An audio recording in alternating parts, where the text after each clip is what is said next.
el Ministerio de los Ejecutivos Cristianos, donde están enseñando en cuanto a administración en los hoteles, que bueno, les invitamos siempre para que ustedes puedan asistir, y sobre todo usted que tiene empresas o que va a abrir alguna empresa, la va a crear, le invitamos para que usted asista conforme a los horarios que estamos presentándoles en los boletines. Así que, hermano Guillermo, bienvenido, que Dios le bendiga y que el Señor lo use.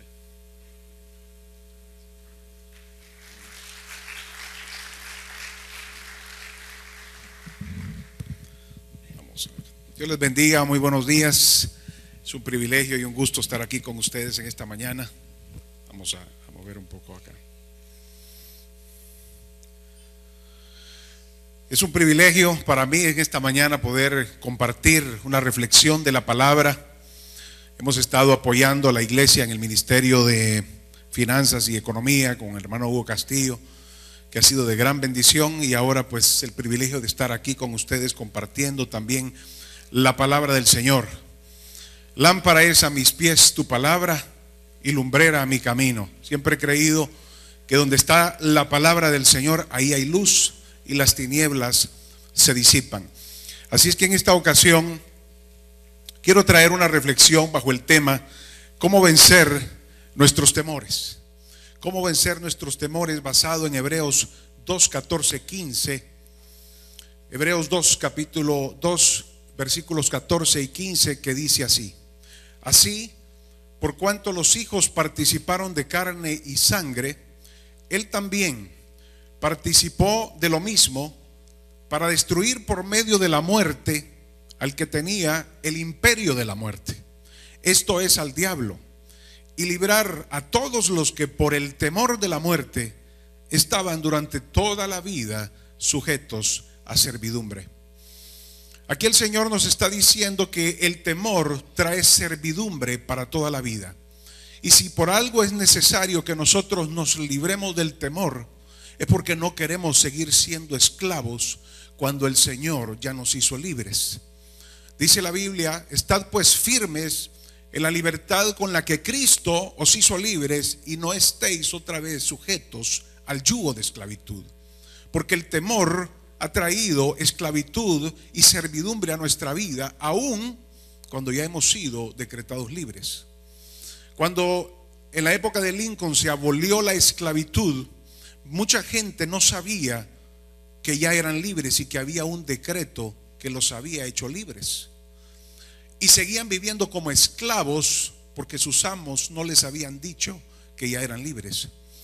El ignorar que somos libres nos hace seguir viviendo como esclavos, aun cuando tenemos los privilegios del que ha sido libertado. El origen del temor: para entender un poco el temor es necesario comprender los orígenes. Cuando Adán y Eva pecaron, dice la Biblia que lo primero que vino al corazón de Adán fue temor y vergüenza. Dice Génesis 3, 9, 10, dice: mas Jehová Dios llamó al hombre y le dijo: ¿dónde estás tú? Y él respondió: oí tu voz en el huerto y tuve miedo. Y tuve miedo porque estaba desnudo y me escondí.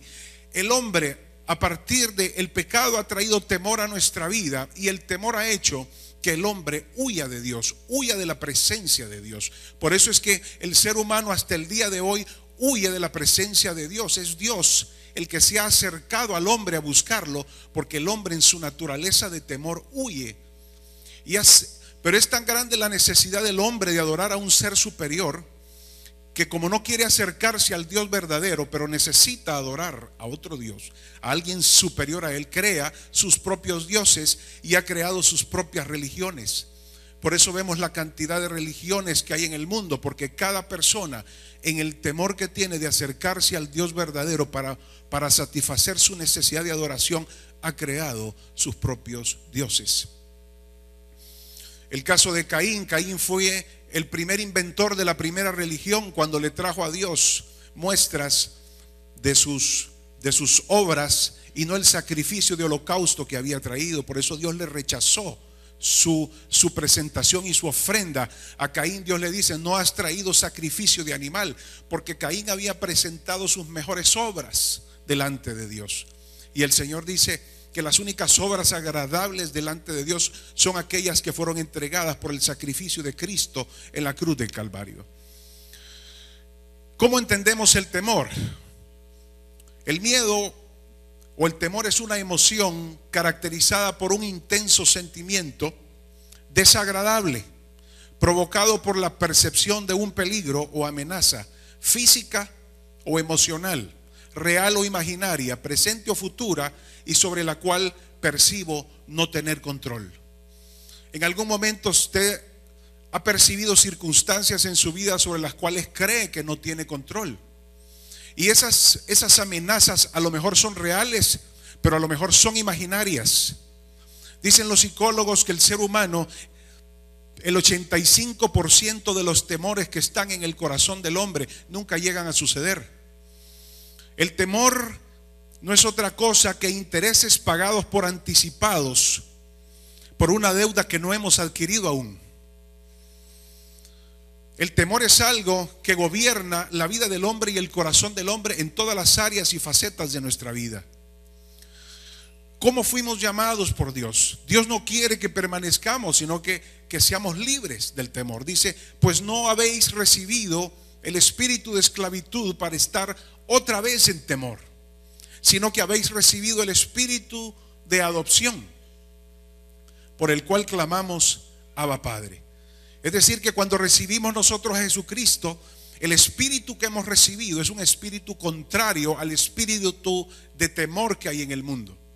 Por eso dice el Señor que hemos recibido el espíritu de adopción, que ahora nos permite ser hijos. Y como hijos podemos decir: Abba, Padre, es decir, papito mío, en el cual podemos tener confianza que nuestros temores, a la par de nuestro Padre, son disipados. Cuando uno está pequeño, le da miedo pasar por la oscuridad, pero si uno va acompañado de su Padre, esos temores son trasladados a nuestro Padre, y me siento con confianza y me siento seguro. Por eso es que el Señor dice: ahora ustedes como hijos me llaman Padre, porque yo me encargo de satisfacer sus necesidades y disipar sus temores. Vamos a analizar un poquito los fundamentos. ¿Cómo es que el temor se apodera de nuestra vida? ¿Cómo es que los pensamientos de temor? Porque el temor es un pensamiento que se ha anidado en nuestro corazón y que está controlando nuestras emociones. El estilo de vida que nosotros llevamos es la punta del iceberg que ustedes ven ahí. Cuando vemos el estilo de vida, no es otra cosa que la pequeña punta del hielo, pero detrás de ese estilo de vida hay una serie de hábitos, actitudes, emociones, pensamientos, y en el fondo, al final de todo eso, mis creencias, el sistema de creencias sobre las cuales está fundamentada mi vida. Quiere decir que si mis creencias son de un Dios grande y poderoso, los pensamientos que se van a producir en mí son pensamientos de grandeza, es decir, de protección, de provisión. Serán pensamientos de paz y no de temor, porque mi sistema de creencias, el ejercicio de mi voluntad, he decidido creer a un Dios grande.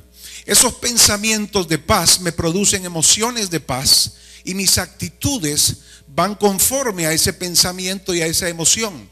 La actitud repetitiva forma los hábitos, y una vez usted ha formado hábitos, eso conforma su estilo de vida. Entonces yo pregunto: ¿cuál es nuestro estilo de vida? ¿Es nuestro estilo de vida caracterizado por el temor o por la paz? ¿Es nuestro estilo de vida caracterizado por la ansiedad, la angustia y la aflicción? ¿O es nuestro estilo de vida caracterizado por la paz, el gozo, el amor? Porque si el estilo de vida no es lo que Dios quiere que llevemos, hay que revisar nuestro sistema de creencias sobre el cual hemos puesto nuestra voluntad. El Señor dijo en una ocasión: sobre toda cosa creada guarda tu corazón, porque de él mana la vida. Es decir, el corazón es donde se anida lo más íntimo de nuestros sentimientos. Entonces yo le invito a que revisemos nuestros sistemas de creencias, porque si yo creo en un Dios castigador, mis pensamientos vendrán a ser de temor porque creo que Dios me va a castigar. Si yo creo en un Dios pequeño, cuando vengan los problemas, mis pensamientos irán acorde a ese sistema de creencias que he puesto como fortaleza delante de mí y que al final se ven reflejados en un estilo de vida. ¿Dónde Dios quiere llevarnos? Quiere llevarnos a una tierra nueva, a una tierra que nos ha liberado del temor para llevarnos a una tierra de paz. Y esa tierra de paz solamente proviene de los frutos del Espíritu. Porque la paz es un fruto del Espíritu. Y el temor lo que hace es robar la paz, robar la fe. La fe y el temor no pueden habitar el mismo espacio. O hay fe o hay temor. La fe y el temor son como el agua y el aceite, no se pueden mezclar. Entonces, o mis pensamientos están llenos de fe o están llenos de temor. Dependiendo de eso, será la conquista de la tierra prometida que Dios nos ha ofrecido y a la cual quisiera reflexionar. Hay tipos de temores en los cuales he clasificado 7 como los más fundamentales.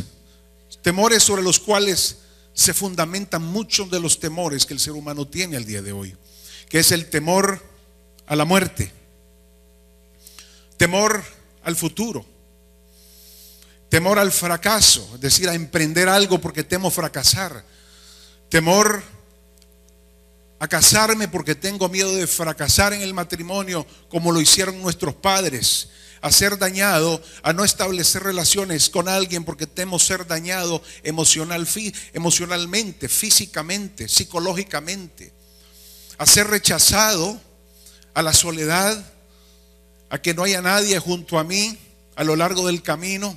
Eso es un temor.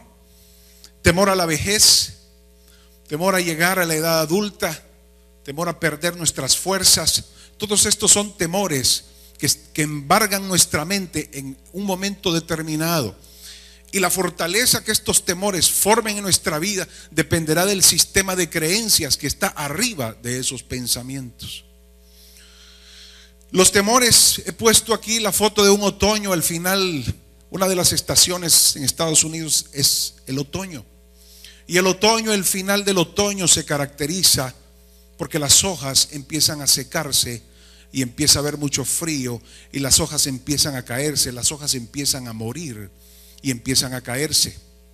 El temor es como el otoño, el ocaso del otoño en nuestra vida, cuando lo único que tenemos alrededor nuestro son hojas muertas, insensibles, de las cuales no queremos despojarnos de esas hojas muertas porque tenemos miedo a la desnudez. Y tenemos miedo porque no sabemos la primavera, los renuevos y el retoño que Dios tiene preparados en la siguiente estación. Porque desconocemos la primavera de Dios, no queremos despojarnos de las hojas muertas del otoño. Y en esta ocasión quiero que nos concentremos en cómo soltar esas hojas muertas, porque mientras esas hojas muertas no se suelten, las hojas verdes de la primavera no pueden nacer en nuestra vida. Y esa es la bendición a la cual Dios quiere llevarnos. Hay peligros del temor. El tener temor no solamente nos esclaviza, nos limita, nos hace siervos, sino que también nos trae peligros. El primero de esos peligros es desear volver a la esclavitud. Cuando ya Dios nos liberó, cuando hay temor frente a nuestros ojos, queremos volver a Egipto.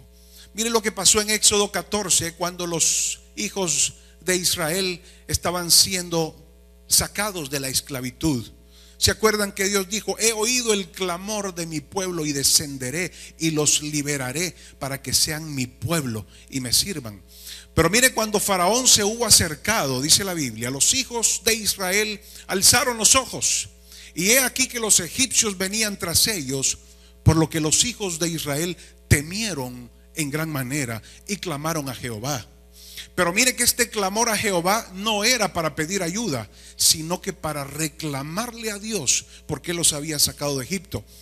Porque inmediatamente dice: y dijeron a Moisés: ¿no había sepulcros en Egipto, que nos has sacado para que muramos en el desierto?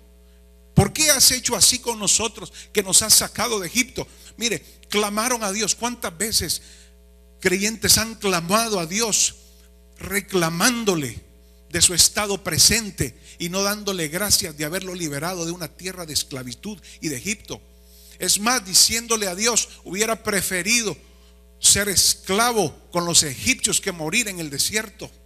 ¿Cuántas veces el hombre, cuando se enfrenta a los temores, quiere regresar a su vieja manera de vivir, a su pasado? Regresa a sus amigos antiguos, a su estilo de vida antiguo.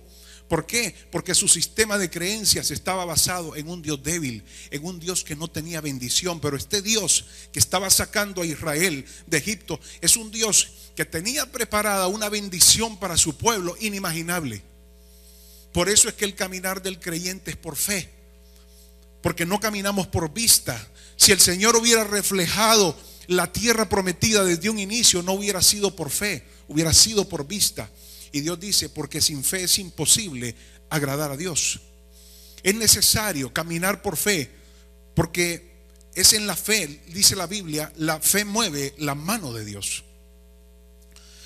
Ese fue uno de los peligros, volver a la esclavitud, volver a nuestras antiguas creencias, estilos de vida, pensamientos, sistemas, buscar otros dioses. Viendo el pueblo que Moisés tardaba en descender del monte, se acercaron entonces a Aarón y le dijeron: levántate, haznos dioses que vayan delante de nosotros, porque a este Moisés, el varón que nos sacó de la tierra de Egipto, no sabemos qué le haya acontecido. Entonces hicieron un becerro y ofrecieron sacrificio al ídolo, y en las obras de sus manos se regocijaron. ¿Qué había sucedido? Cuando Moisés llevaba 40 días en el monte recibiendo las leyes de Dios, el pueblo estaba preocupado de que Moisés no regresaba y tenían miedo de que no iban de su futuro. Tenían miedo del liderazgo espiritual, porque Moisés se había retirado. Y ese temor los hizo, el temor al futuro, los hizo levantar dioses falsos. ¿Cuántas veces en la vida del creyente el temor al futuro, porque no hay confianza en Dios, el temor al futuro los hace buscar el horóscopo, buscar la lectura de las cartas, el tarot? Buscamos métodos que no son de Dios. Todos los dioses falsos son aquellos recursos humanos que usted y yo podemos utilizar, que le damos atributos que solo son de Dios. Por ejemplo, la omnisciencia, la omnipresencia y la omnipotencia. 3 atributos que son únicos y exclusivos y solo le corresponden a Dios. Si yo le estoy dando al horóscopo la capacidad de ver mi futuro, le estoy dando el atributo de la omnisciencia, que solo a Dios le corresponde. Estoy presentando un ídolo delante de mí. Si yo le doy al dinero la omnipotencia, la capacidad de que todo lo puedo a través del recurso material, estoy dándole al dinero una característica que solo a Dios le corresponde, y estoy levantando un ídolo falso que al final nos llevará a nuestra propia destrucción. Fíjese que Abraham, cuando tuvo temor con Abimelech, dijo: le diré al rey que Sara no es mi esposa, sino que es mi hermana, porque aquí he visto que no hay temor de Dios y es probable que me maten. Era un pensamiento puramente humano, porque no había comprendido el Dios que lo había sacado de esa tierra. Era un Dios que podía protegerlo, pero decidió utilizar métodos humanos. ¿Cuántas veces hemos empleado la mentira como método humano? Porque creemos que si decimos la verdad no vamos a lograr nuestros propósitos. ¿Cuántas veces el ser humano ha decidido pagar soborno, evadir impuestos, porque si no se hacen esos métodos que son del mundo, yo creo que no voy a prosperar? Señor, mi producto, si yo no evado los impuestos, entonces mi producto no sale con los costos necesarios para poder competir. Eso es lo mismo que Abraham decía: si yo digo que es mi hermana, me van a matar. ¿Cuántos métodos hay que hemos sustituido métodos humanos a cambio de los métodos de Dios? ¿Por qué?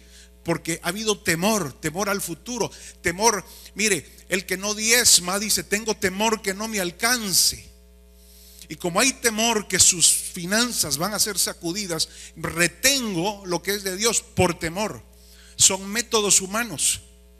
La avaricia no es otra cosa que un temor a no tener dinero en el futuro, y me hace retener y retener, cuando la Biblia dice dando es como recibimos. Los métodos del temor nos hace salirnos de los métodos de Dios para buscar métodos mundanos y buscar otros dioses. Es más, se regocijaron, dice, en las obras de sus manos. Uno de los resultados más desastrosos del temor es que nos hace perder tres grandes virtudes: la paz, el gozo y la esperanza. Si usted no tiene paz, ni gozo, ni esperanza, es porque el temor está gobernando su vida. Miren lo que pasaba con la congregación. La congregación habían llegado a ver la tierra. Dios les dijo: vayan, investiguen la tierra. Esa tierra que yo les voy a dar, investiguenla. Y vino Josué y Caleb y regresó con el informe, el reporte. Traía los estados financieros, mercadológicos de la tierra y la presenta a Moisés y dice: Señor, Moisés, esa tierra es una tierra donde fluye leche y miel, pero hay unos gigantes que nosotros nos vemos como langostas frente a ellos, y esas son ciudades fortificadas y nosotros nos vemos pequeños delante de ellos. Miren lo que pasó con el informe con el resto del pueblo. Entonces dice la Biblia en Números 14: la congregación gritó y dio voces, y el pueblo lloró aquella noche. Después de ese informe, mira el resultado que hubo en el corazón. En vez de haber regocijo como Josué y Caleb, empezaron a ver todo el temor, las amenazas de esa tierra. Gritaron, dieron voces, y el pueblo lloró aquella noche, y se quejaron contra Moisés y contra Aarón todos los hijos de Israel. Se había perdido, mire, para llegar a un estado de pánico, porque aquí había habido una histeria colectiva. Este era un estado de pánico, un temor incontrolado, a tal grado que perdieron la paz, el gozo y la esperanza. Entonces, si nosotros perdemos la paz, el gozo y la esperanza, no nos queda más que una vida de servidumbre, de esclavitud. Se ha perdido lo que la tierra de Dios quiere darnos, que es paz, gozo. Cuando estos síntomas se dan en nosotros, hay que tener cuidado para evitar que el temor empiece a gobernar más. Este temor lo que hizo fue impedir que entraran a Canaán. Dios les tenía reservada una tierra nueva, una tierra de bendición, pero ellos se enfocaron en sus circunstancias, en sus gigantes y sus fortalezas, que empezaron a decir: ¿no nos sería mejor volvernos a Egipto? Y decían el uno al otro: designemos un capitán y volvámonos a Egipto. En otras palabras, cambiemos el liderazgo de Moisés y pongamos otro líder espiritual. ¿No será que muchas veces en las congregaciones vemos personas que dicen: cambiemos, esta doctrina ya no me satisface como la otra doctrina? Y dice la Biblia que en los tiempos postreros muchos apostatarán de la fe, escuchando doctrinas engañosas. Precisamente por esto, designemos. Es más, el temor produce rebelión contra el liderazgo de la iglesia, que es lo que estaba sucediendo. Porque el que quería regresar a Egipto no quería regresar solo, quería regresar acompañado. Ahora bien, conociendo entonces los efectos del temor y lo dramático que se vuelven en nuestra vida y nuestra salud espiritual, ¿cuáles son las causas del temor? ¿Qué produce que yo sea una persona gobernada bajo el temor? Analizando siempre las circunstancias, vemos que había un problema con el pueblo de Israel. Se estaban enfocando en las circunstancias y no en la promesa. Fíjese que ellos empezaron a decir y les contaron diciendo: nosotros llegamos a la tierra a la cual nos enviaste, la que ciertamente fluye leche y miel, y este es el fruto de ella. ¿Se recuerdan los frutos de la tierra? Dice que las uvas tenían que ser llevadas entre dos personas, porque los frutos eran demasiado grandes para ser llevados por una sola persona. Y dicen: ciertamente esta tierra es de frutos grandes. Pero miren lo que pasó después. Mas el pueblo que habita aquella tierra es fuerte, y las ciudades muy grandes y fortificadas. Y también vimos allí a los hijos de Anac. Nos amedrentó, el ver los gigantes amedrentó tanto su espíritu, que el temor les hizo pensar que esas bendiciones no valían la pena, y que Dios no era tan poderoso como para sacarlos victoriosos de los hijos de Anac. En otras palabras, la perspectiva que habían puesto de Dios era muy pequeña comparado con los hijos de Anac. Entonces se enfocaron en sus circunstancias y no en la promesa. ¿Cuál era la promesa? Dios momentos antes les había dado dos grandes promesas. Les había dicho la promesa de libertad y la promesa de la nueva tierra. Se lo dijo a Moisés en Éxodo 6, dice: por tanto dirás a los hijos de Israel: yo soy Jehová, y yo os sacaré de debajo de las tareas pesadas de Egipto, y os libraré de su servidumbre. Ya les había dicho, dice: yo soy Jehová.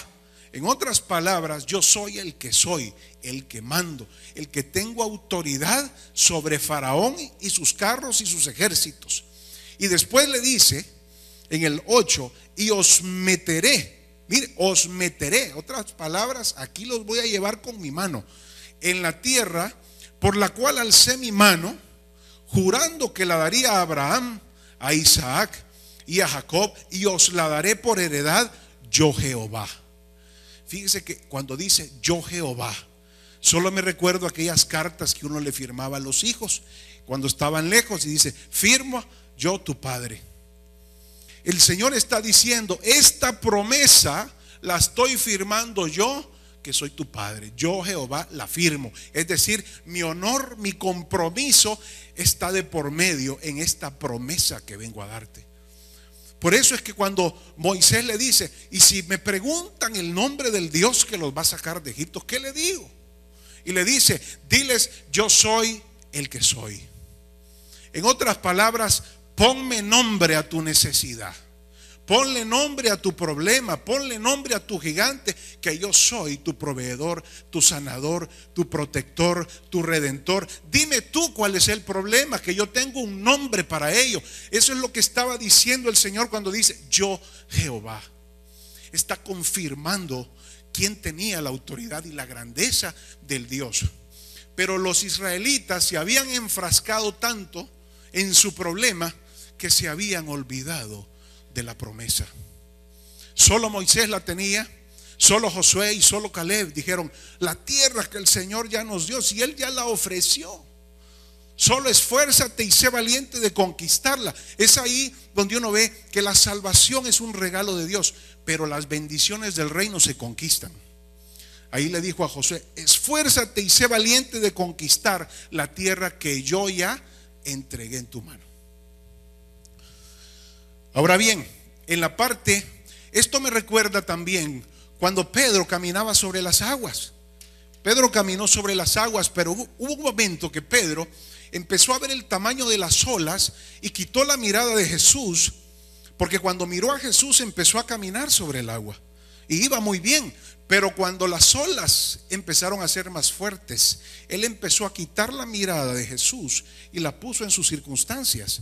La puso en el rugido y en el bramido del mar, y las olas empezaron a asustarlo. Quita la mirada de Jesús y el temor hace que comience a hundirse. Cuando quitamos la mirada del Maestro, cuando quitamos la mirada de lo alto, entonces nuestros ojos se enfocan en las circunstancias y en nuestros propios recursos, y nos empezamos a hundir. Pero Dios fue tan lindo con Pedro que lo levantó y le dijo: Pedrito, ¿dónde está tu fe? Lo levantó de ahí, no lo dejó hundirse. Pero nadie quiere pasar por ese momento, por esa angustia. Había una sordera espiritual. Una de las causas de las cuales el pueblo de Israel no escuchó la promesa de Dios es porque había sordera espiritual. Por eso Jesús dijo en una ocasión: el que tiene oídos para oír, que oiga. Porque usted puede oír pero no escuchar la voz de Dios. Mire lo que dice Éxodo 6:9. De esta manera habló Moisés a los hijos de Israel, pero ellos no escuchaban, oígame bien, no escuchaban a Moisés a causa de la congoja de espíritu y de la dura servidumbre. Es decir, las cargas del pueblo hebreo eran tan grandes y la servidumbre era tan pesada que se habían enfocado en sus problemas, sus necesidades, sus angustias, sus temores, que la promesa que Moisés les estaba hablando no la podían escuchar. ¿Cuántas veces hay creyentes que Dios les está hablando, pero están tan enfrascados en sus deudas, en su trabajo, en sus problemas emocionales, en sus problemas financieros, en sus problemas matrimoniales, que no le ponen atención a la voz de Dios, y el Señor está llamando y está hablando, pero no le escuchamos porque hay sordera espiritual? Eso es lo que había sucedido. ¿Cómo iban a acordarse de la promesa si no le habían puesto atención? ¿Cuántas veces, mire, cuántas veces hay creyentes que vienen a un servicio, pero vienen con sordera espiritual? Desde que vienen con los oídos cerrados y dicen: no estuvo bueno el mensaje, no era para mí. Si hubiera estado fulano sutano, para él era. ¿Por qué? Porque hay sordera. Dios está hablando, y en vez de estar pensando en mis problemas y en mis circunstancias, Dios quiere que nos enfoquemos en la grandeza del Dios que nos ha sacado de Egipto. Quiere mostrarnos su poder para que tengamos fe a seguir caminando con Él a lo largo de la vida. La salvación es una cosa de un momento, pero la santificación es un proceso de toda una vida. Dios quiere trabajar con nosotros la santificación hasta el día que nos lleve a su presencia, y eso requiere caminar por fe. Otra causa por la cual el pueblo de Israel había sido inundado por el temor es porque empezaron a despreciar el maná. Y usted sabe lo que es el maná. Jesús dijo: yo soy el maná que descendió del cielo, no como el que comieron vuestros padres y murieron. El que come de este pan vivirá eternamente. El maná es la palabra de Dios. Jesús dijo: yo soy la palabra, Él es la verdad. Fíjese lo que dice aquí: nos acordamos del pescado que comíamos en Egipto de balde, de los pepinos, los melones, los puerros, las cebollas, los ajos. Y ahora, mire qué tremenda esta frase: y ahora nuestra alma se seca, pues nada sino este maná ven nuestros ojos. Empezaron a despreciar el pan que venía del cielo. Mire, ¿cuántas veces hay creyentes que empiezan a despreciar y a menospreciar el contenido de la palabra de Dios? Y empiezan a buscar libros de otras fuentes, libros de otros humanos, filosofías humanas, porque dicen: mire, este maná, estamos cansados de este maná, estamos cansados de la palabra. ¿Sabe qué es lo que sucede? Hay intoxicación con la información del mundo. Las papilas gustativas espirituales se habían secado, eran insensibles a la dulzura del maná. David lo dijo cuando él decía: dulce es a mi paladar tus palabras, y más que la miel a mi boca. Aquí miraban el maná como algo insípido, porque se habían intoxicado. ¿Sabe de qué? Habían puesto sus ojos en las bendiciones materiales de Egipto y no en las bendiciones espirituales que Dios tenía preparados para ellos. ¿Cuántas veces hay creyentes que si Dios no los bendice materialmente, le dan la espalda y dicen: mejor volvamos a Egipto? Por eso que Jesús les dijo en una ocasión: y ustedes se quieren ir también, porque me buscan por los panes y los peces. Y me buscan por los panes y los peces, cuando no tengan panes y cuando no tengan peces me van a dar la espalda. Pero Pedro, bien acertado, con un sistema de creencias tan formidable, tan sólido, que dijo: Señor, ¿a quién iremos? Si solo tú tienes palabras de vida eterna, y nosotros hemos creído que tú eres el Cristo, el Hijo del Dios viviente. Mire que Pedro se había puesto sobre un sistema de creencias que los pensamientos del mundo no lograron doblegarlo en ese momento, porque Jesús lo reta y le dice: ¿te quieres ir tú también? ¿Te quieres ir por los panes y los peces? Cuando nosotros creemos que la tierra de Canaán es una tierra de bendición material, cuando pasamos por el desierto nos decepcionamos y deseamos volver a Egipto, porque no es material. Son bendiciones espirituales que le van a permitir a usted y a mí a gozar de las bendiciones materiales que Dios le dé, sean pocas o sean muchas. El reino de los cielos no consiste en comida ni bebida, sino en justicia, paz y gozo en el Espíritu, dice la palabra. La vida del hombre no consiste en la cantidad de bienes que posee. Y el pueblo de Israel se estaba recordando de la vida material de Egipto y no en el entrenamiento. Usted sabe que desierto viene de una palabra hebrea que significa meditación. Es decir, que el desierto lo había ocupado el Señor para meditar e intimidar con su pueblo. Quiero hablar como cuando un padre se lleva a un hijo y se lo lleva retirado de la casa y le dice: ven, vamos a caminar, quiero platicar contigo, porque en la bulla de Egipto tú no me escuchas. Quiero en la soledad que me escuches lo que tengo que decirte. Cuando el Señor lo está llevando por el desierto es porque tiene algo que decirnos. Y en la medida que nosotros tengamos sordera espiritual, más tiempo nos vamos a tardar en salir de ese desierto, porque no nos va a sacar de ahí hasta que hayamos comprendido su plan. Y Dios tiene propósitos. Fíjese lo que pasó cuando empezaron ellos a despreciar el maná.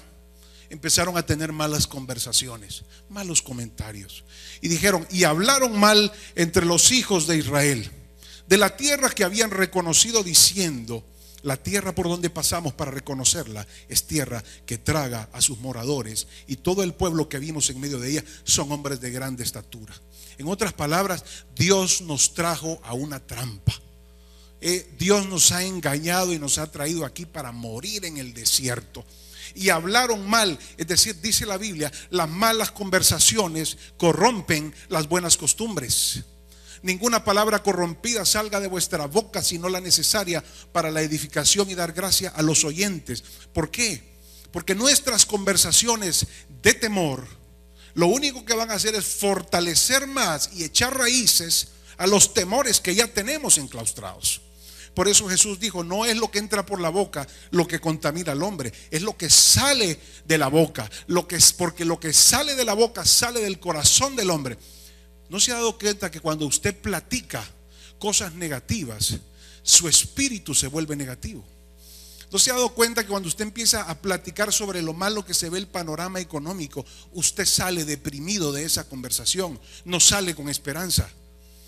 Cuando usted platica con una persona mal hablada, mire que rapidito se le pega los comentarios que esa persona realiza. ¿Por qué?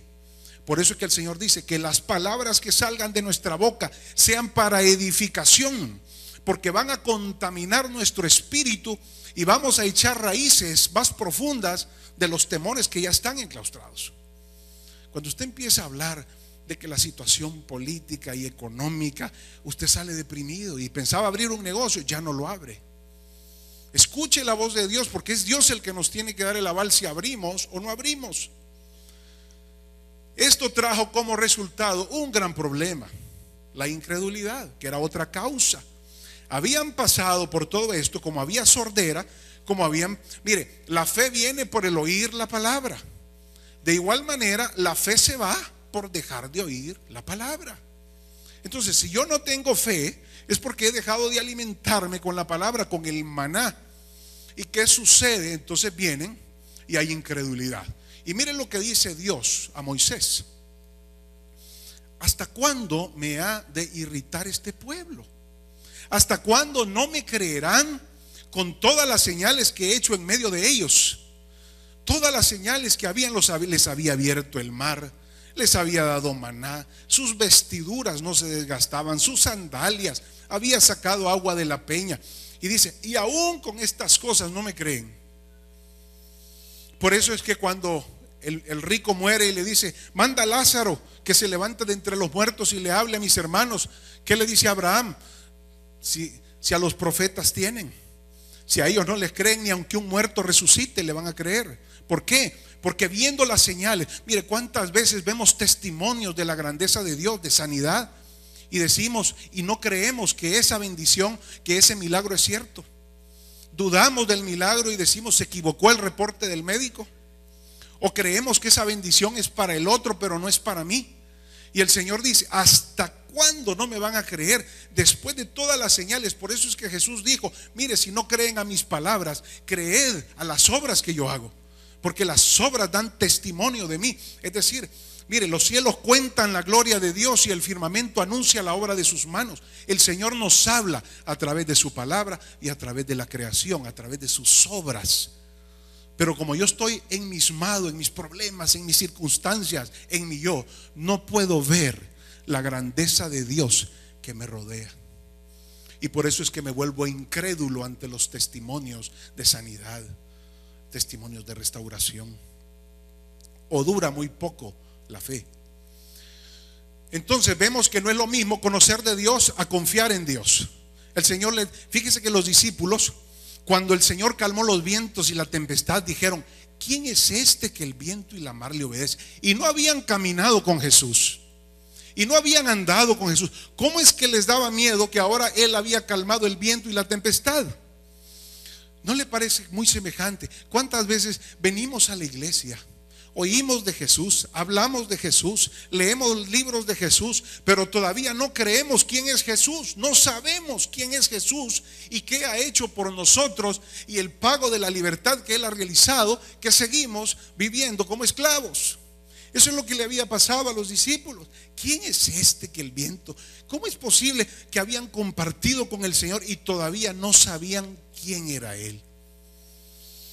Es muy similar. Venimos los domingos a la iglesia, pero cuando oramos, oramos sin fe, resignados a la esclavitud y a conformarnos con las algarrobas de los cerdos.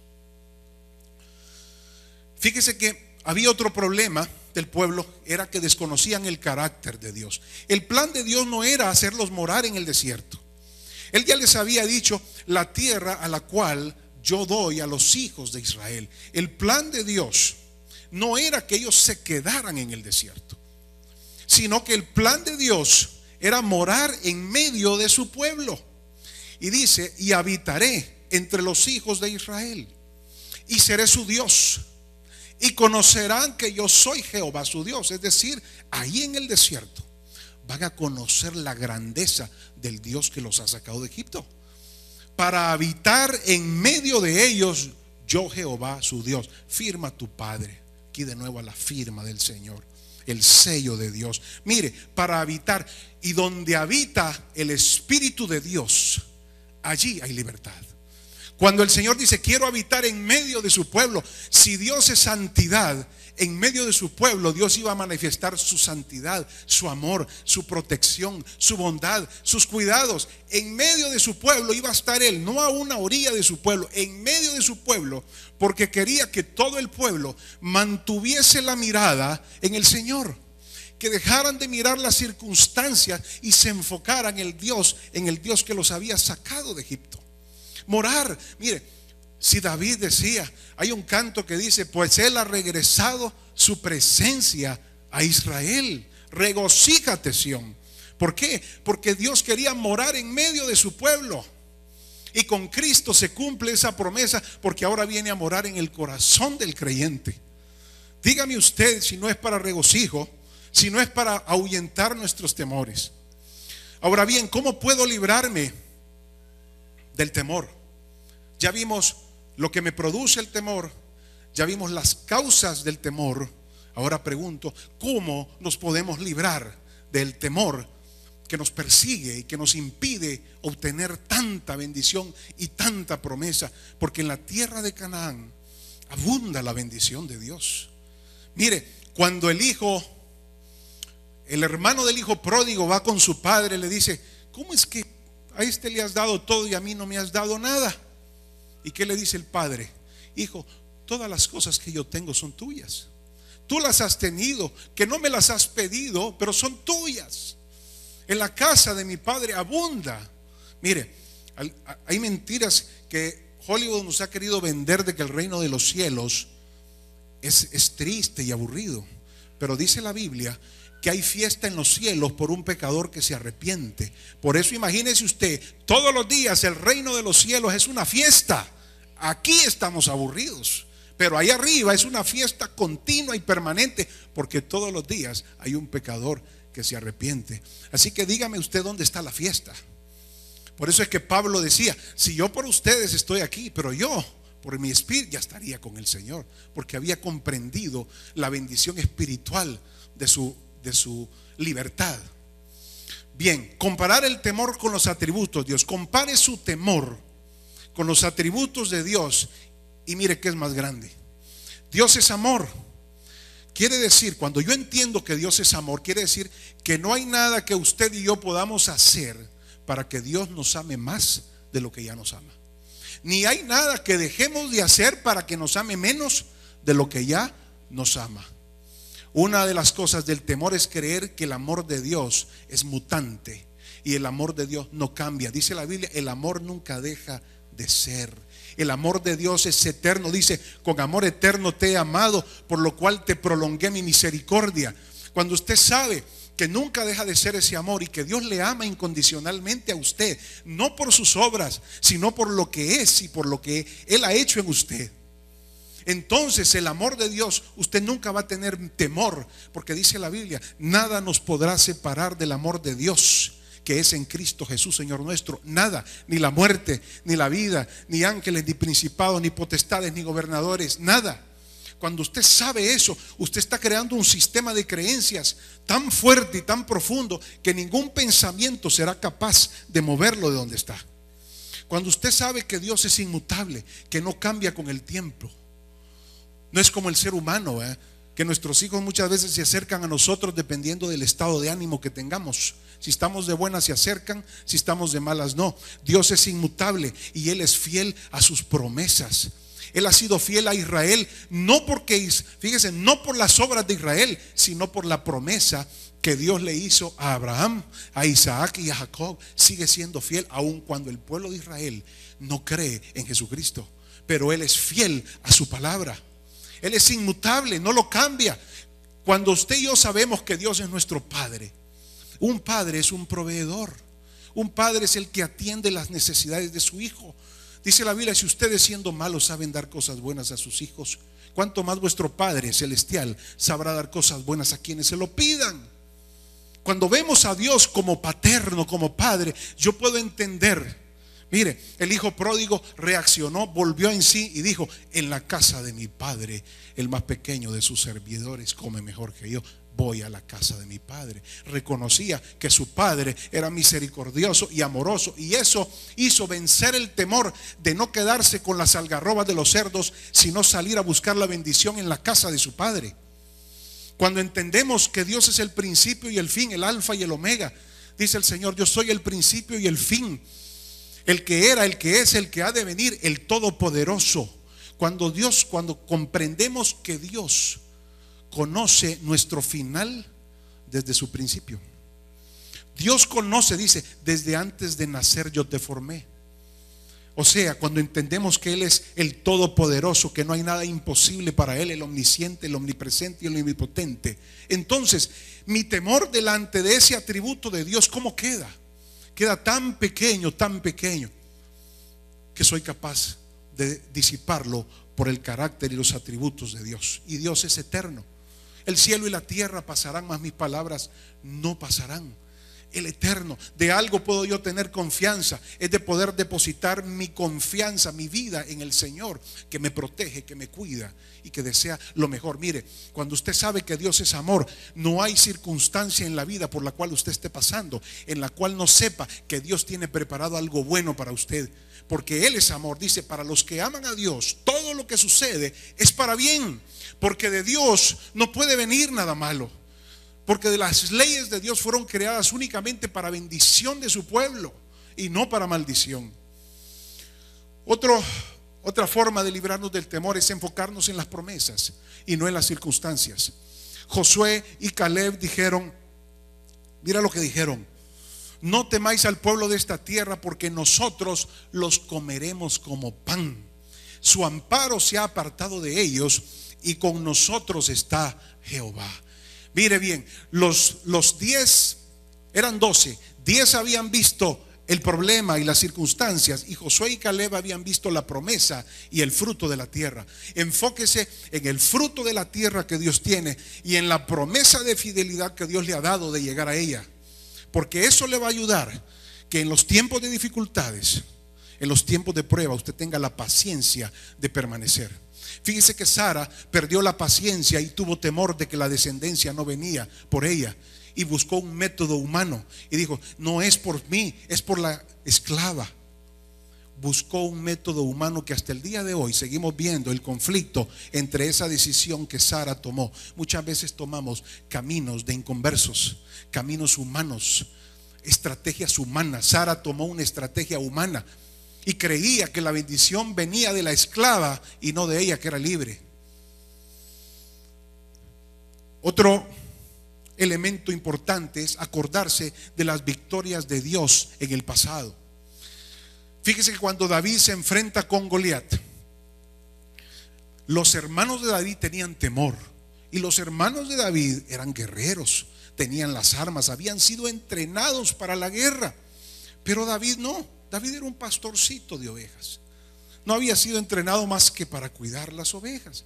Pero como él había meditado en Dios y había comprendido la protección de Dios, él como pastor había experimentado el pastoreo de Dios en su vida, y dijo: pues si Dios me ha librado de las garras del león y de las garras del oso, pues él también me librará de la garra de este filisteo. ¿A dónde había puesto su mirada David? En la promesa de Dios, en las victorias que Dios le había dado en el pasado. Le daba seguridad de que la victoria de Dios también iba a estar en el presente. ¿A dónde se habían enfocado los hermanos de David, que eran los guerreros? Se habían enfocado en el tamaño del gigante. Es más, a David le habían dado las herramientas de Saúl y le quedaban grandes, y dijo: yo no necesito estas herramientas, ni las puedo usar, porque las armas de nuestra milicia no son carnales, sino poderosas en Dios para la destrucción de fortalezas. David había comprendido que su arma estaba sostenida en el Jehová de los ejércitos. Por eso es que él dijo: ahora Jehová te entregará en mi mano. No se había enfocado en sus recursos, en sus capacidades, sino que se había enfocado en los recursos de Dios. Muchas veces usted podrá tener una deuda, pero si usted se enfoca en sus recursos económicos, usted va a ver esa deuda como un gigante. Enfóquese en los recursos que Dios tiene para usted y la forma de provisión que Dios puede traer para usted sin que se meta en más problemas. Por eso hay que enfocarnos en las victorias de Dios que en el pasado nos ha dado. Ebenezer decía: hasta aquí nos ha ayudado Jehová. No dejar de comer el maná. ¿Por qué? Porque el maná nos trae paz. Dice: tú guardarás en completa paz aquel cuyo pensamiento en ti persevera, porque en ti ha confiado. ¿Y cómo voy a perseverar? ¿Cómo voy a hacer que mis pensamientos sean pensamientos de Dios? Solamente alimentándome de la palabra de Dios. No hay otra fuente. El Señor lo ha dicho, dice: lámpara es a mis pies tu palabra. Caminar en oscuridad produce temor. Y si la palabra de Dios es luz, cuando yo llevo luz a mi caminar, el temor se disipa y viene la valentía y el coraje. Además dice la Biblia: llevando cautivo todo pensamiento a la obediencia de Cristo. Mire, el Señor dijo en una ocasión: vino nuevo en odre nuevo. El vino nuevo y el odre nuevo se unen y se conservan entre sí. El odre nuevo es el Espíritu Santo que Dios ha puesto dentro de su corazón, y el vino nuevo es la palabra de Dios, la nueva palabra de Dios. Ya no la palabra del mundo, sino el vino nuevo de Dios, que es su palabra, que ahora tiene que ser derramado en el odre nuevo. ¿Para qué? Para que juntos se conserven.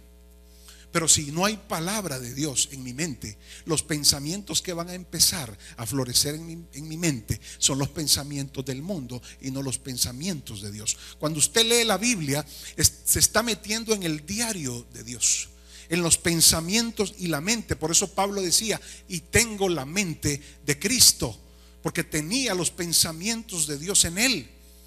Y solo hay dos fuentes de pensamiento: los que vienen de Dios y los que vienen del mundo. Los que vienen del mundo traen angustia, traen congoja y ansiedad de espíritu, pero los que vienen de Dios traen paz y reposo para nuestra alma. Tenemos que enfocarnos en los méritos de Cristo.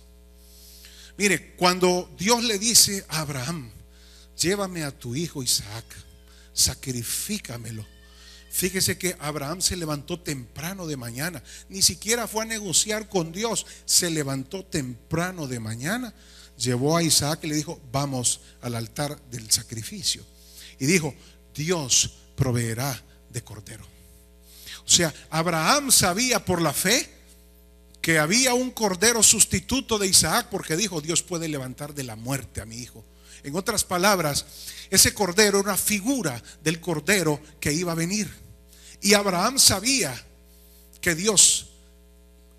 que Cristo era su sustituto cuando dijo: Dios proveerá de cordero. Mire, cuando usted esté pasando por una prueba difícil, diga: Dios proveerá de cordero.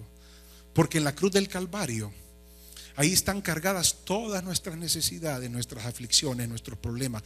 No hay problema que en esa cruz no se haya crucificado el cordero. Por eso es que Dios dice: yo soy el Dios de Abraham, el Dios de Isaac y el Dios de Jacob. El Dios de Abraham, el Dios de la promesa, el Dios de Isaac, el Dios de la sustitución. Yo tomaré tu lugar para que tú no mueras, para que Cristo muera en lugar tuyo y tú tengas vida por él.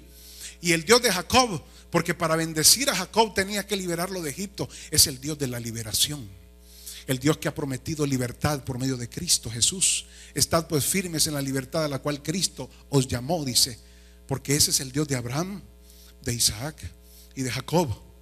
Dice la Biblia: Cristo nos redimió de la maldición de la ley, hecho por nosotros maldición, para que en Cristo Jesús la bendición de Abraham alcanzase a los gentiles. ¿Cuál era la bendición de Abraham? El Dios de Abraham, el Dios de Isaac, el Dios de Jacob. Por eso es que Cristo, toda la maldición de la ley es llevada sobre su cuerpo. Todas las demandas de la ley demandaba que había santidad, y si no había santidad había muerte. La paga del pecado es la muerte. Pero Dios, porque es amor, tanto amó Dios al mundo, dice, que envió a su Hijo al mundo, no a condenar al mundo, sino que el mundo sea salvo por él, porque el mundo ya está condenado. Cristo no vino a condenar, vino a salvar de la condenación con la cual usted y yo ya nacimos. Entonces, Dios estaba en Cristo satisfaciendo las demandas de su propia justicia, porque él no podía pasar por alto el pecado. Entonces, Cristo muere y toma nuestro lugar para que con su muerte nosotros tengamos vida. Por eso el Señor decía: coherederos con Cristo de las cosas del Padre. Ahora sois herederos, dice, ciudadanos de otro reino. Dice la Biblia que ya fuisteis lavados, ya fuisteis santificados, ya fuisteis justificados delante de Dios por medio de la sangre del Cordero y el Espíritu de nuestro Dios. Somos justificados, declarados inocentes delante del Padre. Somos santificados porque el Espíritu Santo ha venido a morar en el corazón del creyente, y por lo tanto usted y yo somos vasijas de barro santas delante de Dios, y hemos sido lavados. ¿Por qué? Porque la sangre de Cristo nos ha lavado de todo pecado pasado, presente y futuro. Entonces dígame usted, cuando usted pone su mirada en la promesa de Dios, pero no la fundamenta en sus obras, sino en las obras de Cristo, usted se siente merecedor, no porque usted sea bueno, sino porque Dios lo ha revestido a usted con la justicia de Cristo. Le ha puesto nuevas vestiduras y lo ha hecho sacerdocio real, linaje escogido, nación santa. Y ahora usted y yo podemos comer de la mesa de Dios, y ya no somos como esclavos comiendo en el patio de la casa. Esa es la bendición. Cuando yo me enfoco en los méritos de Cristo, usted dirá: yo no soy merecedor de estas bendiciones. Yo cuando veo a mi alrededor digo: Señor, si yo no soy merecedor de lo que me has dado, pero por la gracia tuya, Señor, por haber sacrificado el cordero y yo haber recibido por fe, ahora soy coheredero de todas las bendiciones que hay en la casa de mi Padre. Y el Hijo, ¿de quién hereda? Pues de las cosas del Padre. Pero hemos heredado no por nuestras obras, dice Efesios, porque por gracia sois salvos, y esto no de vosotros, pues es don de Dios, no por obras, para que nadie se gloríe. Dígame usted, ¿De qué tenemos que gloriarnos? Cuando yo me enfoco en la obra de Cristo, yo me siento merecedor, pero porque el Nuevo Testamento, el testamento de mi Padre, me lo ha dejado a mi favor. No es por otra cosa, es una herencia, es un regalo inmerecido. Entonces, cuando es así, mi vida ya no camina con temor, porque no depende de mis obras la aceptación con el Padre, sino de que he sido lavado con la sangre del Cordero. Otro paso importante es que tenemos que decidir caminar por fe. Por la fe, dice, Moisés dejó a Egipto no temiendo la ira del rey, porque se sostuvo como viendo al invisible. Mire qué importante. Sosténgase como viendo al invisible y camine. Deje Egipto, abandone todas, entréguele todas las áreas de su vida pasada, entrégueselas al Señor por la fe. No se sostenga con las hojas muertas, porque con un área de la vida que usted no le entregue al Señor y todavía la tenga en Egipto, va a ser como la mujer de Lot cuando miró atrás y se volvió en sal, porque su corazón no había sido rendido totalmente a la nueva tierra. Por la fe pasaron el mar Rojo como por tierra seca, e intentando los egipcios hacer lo mismo, fueron ahogados. Es decir, la bendición y la protección de Dios es tan grande que Dios ha prometido encargarse de nuestros enemigos. El Señor ha dicho, miren, 7 veces cae el justo, pero 7 veces le levanta. Muchas son las aflicciones del justo, mas de todas ellas le librará Jehová. Eso es la promesa que Dios ha hecho en nosotros en Cristo Jesús. Y es importante reconocer que somos de gran valor ante sus ojos. Yo tengo que reconocer mi nueva identidad en Cristo. Cuando un hijo, yo le digo, hijo, yo te amo, ese niño se siente seguro en la casa de su padre. Muchos hijos han abandonado el hogar, ¿sabe por qué? Porque no han sentido el amor de Dios o el amor del Padre en ese hogar, y mejor han buscado ese amor fuera de casa. Cuando yo entiendo que Dios me ama, yo me siento bien en la casa del Padre, no estoy con temor. Y eso es importante. Por eso el Señor dijo, entrad confiadamente al trono de la gracia, es decir, a donde hallaréis oportuno socorro. Fíjese que Lucas, Jesús nos dice, no se venden 5 pajarillos por 2 cuartos.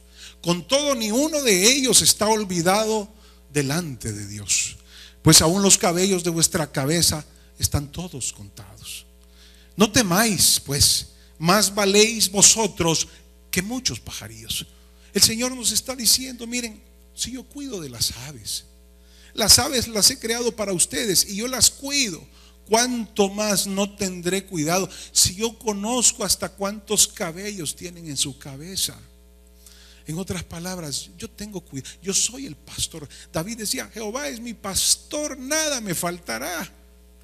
Sobre aguas de reposo me pastoreará. ¿Y sabe por qué aguas de reposo? Porque a la ovejita le da miedo tomar agua en agua que está corriendo. Tiene que estar agua estancada porque le da miedo. Hasta en esos detalles el Señor dice, mira, hacia aguas de reposo quiero llevarte. Y mira así, en otras palabras, mira a tu alrededor, mira los pajarillos. Si yo los cuido, ¿cuánto más no cuidaré de ti? Por eso el Señor dice, ustedes valen mucho delante de mí. He dado la sangre de mi Hijo por ustedes.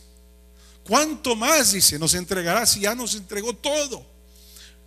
Tenemos una nueva identidad delante de Dios. Somos hijos amados, nación santa, ciudadanos de otro reino. Mire, cuando un ciudadano muere, ¿a dónde lo llevan? A su país de origen. ¿De dónde es usted? Del cielo. ¿A dónde nos van a llevar? Al país de origen. Decidir entrar en su reposo. La Biblia dice, mire, qué lindo es el Señor. Mire, yo cuando viví esclavo de la religiosidad, yo tenía temor de la muerte. Yo vivía ansioso que si moría sin haberme confesado, me iba al infierno. Esa era una carga tan grande que cuando yo conocí al Señor, Mire, todas mis cargas fueron depositadas en Él a tal grado que yo voy seguro, Señor, saber que el día de la muerte el Señor tiene reservado un lugar para mí, no porque haya sido bueno, sino porque Cristo me ha lavado con su sangre y me ha hecho acepto delante del amado. Eso ha sido uno de los mayores gozos que yo he podido experimentar desde el día de mi conversión. Y al final dijo, tenemos que decidir entrar en su reposo. Daniel dice, dispuso en su corazón. Esta es una decisión. Yo tengo que usar el libre albedrío que Dios me ha dado y decidir confiar en Dios, echando toda vuestra ansiedad sobre Él, porque Él tiene cuidado de vosotros. Yo tengo que tomar esa decisión. Y la forma de demostrarle a Dios que he decidido creer en Él es caminar por fe. No hay otra manera. Cuando Moisés clama a Dios, le dice, ¿por qué clamas a mí? Dile a tu pueblo que marche. Cuando Dios ya le abrió los mares, es para que usted camine y no se enfoque en el rugido de las olas que están al lado suyo, ni el tamaño de las paredes del mar que están a la par suyo, sino que se enfoque en el final de la tierra hacia la cual Dios quiere llevarnos, echando nuestra ansiedad sobre Él, porque Él tiene cuidado de vosotros. Mire, decía alguien por ahí, obedezca a Dios, dice, y déjele a Él las consecuencias, porque Él tiene control de toda nuestra vida. Y yo quiero hacer una invitación esta hora. Habrá alguien que no conoce al Señor Jesús. Habrá alguien que quiera decir, yo he vivido una vida de temor, he vivido angustiado por la religión, he tenido ataduras espirituales, he vivido lleno de temor y eso me ha impedido disfrutar la vida. No le encuentro propósito a mi existencia. Tengo pesadez de espíritu y a veces hasta he deseado la muerte. Si habrá alguien que quiera tomar la decisión en esta mañana de entregar su vida a Cristo, como dijo Abraham e Isaac, Dios proveerá de cordero. Usted quiere proveerse de cordero en esta hora y quiere que la gracia de Dios lo envuelva. Dios le está llamando en esta mañana y Dios quiere que nos despojemos de las hojas muertas, porque Él quiere llevarnos a los renuevos, a los retoños de la primavera y del sol de la primavera que está por delante. El Señor dice, lo que se comió la oruga, el saltón y el revoltón, esos años perdidos, yo quiero recuperarlos. Esos años que tú perdiste en Egipto, mire, la gloria postrera será mejor que la primera. Si hay alguien en esta hora que diga, yo quiero recibir a Cristo como mi Señor y Salvador, yo quiero entregarle mis temores, mis angustias, mis ansiedades, porque quiero vivir en la libertad a la cual Cristo me ha llamado a vivir, yo le invito en esta mañana, ahí donde está, usted quiere tomar esta decisión y cambiar el resto de su vida, levante su mano, ahí donde está, levante su mano, no tenga temor, porque Dios quiere bendecirlo, Dios quiere mostrarle todo su amor y revelarle la tierra nueva que tiene para usted. Si habrá alguien que quiera recibir al Señor Jesucristo y entregarle su vida en esta hora, que levante su mano, por favor. Si no hay nadie en esta mañana, allá, Dios le bendiga, hermana, Dios le bendiga. Permítame hacer una oración por usted en esta mañana. Ahí donde está, repita conmigo esta oración desde el fondo de su corazón. Yo le pido a la congregación que se ponga de pie, por favor, si son tan amables, ponernos de pie. Y a la hermanita que ha levantado su mano, yo quisiera que todos hiciéramos esta oración juntamente con ella, para acompañarla en esta oración tan importante en su vida. Amante Padre Celestial, yo te doy gracias por la vida que tú me has dado. Te pido perdón por todas las faltas cometidas, porque he pecado contra el cielo y contra ti, y eso me ha hecho merecedor de la muerte.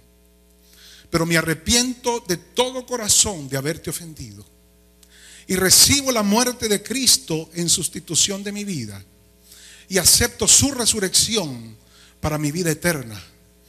Reconozco que tú le levantaste de entre los muertos. Señor, inscribe mi nombre en el libro de la vida en esta hora y haz de mí una nueva criatura. Te entrego mi vida y te reconozco como mi único y suficiente Salvador. En el nombre de Jesús he orado. Amén y amén. Y a la congregación quisiera despedirlos en oración. Dios les bendiga, esperando que el Señor nos pueda ayudar a caminar una nueva senda. Y quisiera despedirlos en oración también. Padre nuestro que estás en los cielos, te damos gracias por tu palabra, Señor. Gracias por el amor que tú nos has reflejado en Cristo Jesús. Gracias, Señor, porque tú has cambiado el destino de nuestras vidas.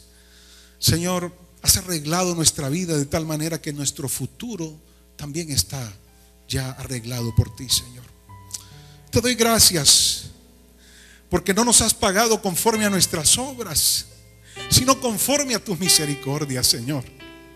Por la bondad de Jehová no hemos sido consumidos, porque nunca decayeron sus bondades para con nosotros. Gracias, Señor. Te pedimos que toda hoja muerta en esta hora, Señor, sea quitada de nosotros. Nos despojamos de toda hoja muerta, Señor. En este momento renunciamos a las hojas muertas del temor, de la incredulidad y de la duda, y para recibir el retoño, el renuevo de la primavera que tú tienes por delante, Señor. En el nombre de Jesús y por la fe, aceptamos caminar en nuevos senderos, con fe en tu provisión, Señor, sabiendo que para los que te aman todo es para bien.